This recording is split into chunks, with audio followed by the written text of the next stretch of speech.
Dems stop fighting for gun control, demand much bigger ban now, they've lost their minds.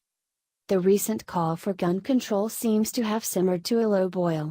Liberal Democrats realize that banning particular guns probably won't happen thanks to the fact that an AR-15 is a single-shot weapon, much like a handgun, and they will face an expensive uphill battle that not even Bernie Sanders could afford on his magical source of income.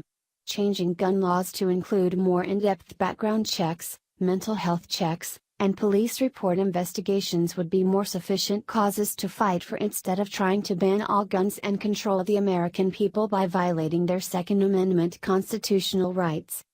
Some liberal Democrats have cruised over to a much more significant subject than guns.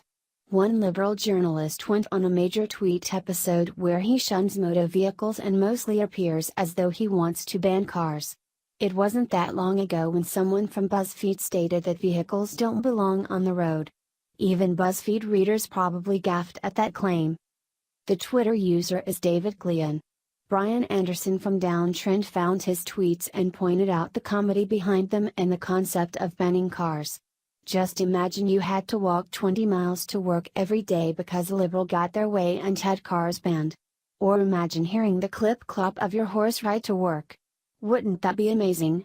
I suppose so many Democrats wouldn't care if cars were banned considering how many of them don't go to work every day and live on the government teat of welfare.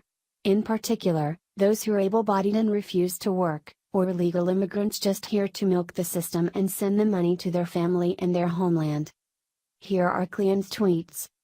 People who think like this, and are not being sarcastic, belong in a museum that features the liberally insane. Driving should be abolished as much as clean drinking water should be banned. We built our cities because we are a great civilization which has made incredible breakthroughs. If David does not prefer to be around cars, then perhaps he would move to a third world location in Africa where it's mostly villages, no running water, and he has to hunt for his food. Perhaps he can fire a tweet storm at an animal who merely falls over in shock after reading his liberal lunacy.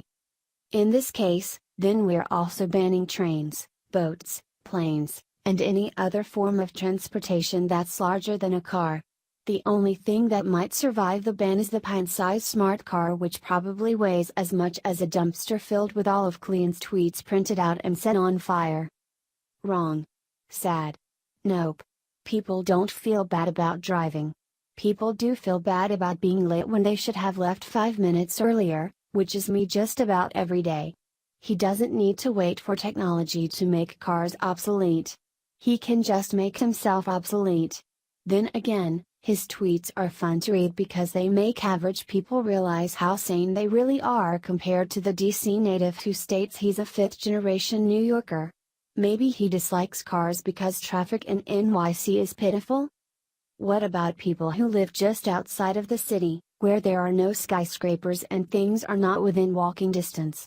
There are areas between urban cities and the suburbs that still require vehicles to get around. At this point, he's no longer making much sense, and it appears as though his tweets are a babbling reach for logic, of which there is none present.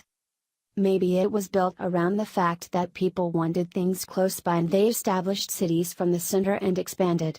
A city will obviously need roads to travel from place to place, regardless of whether it's by foot, bus, car, bike, or horse.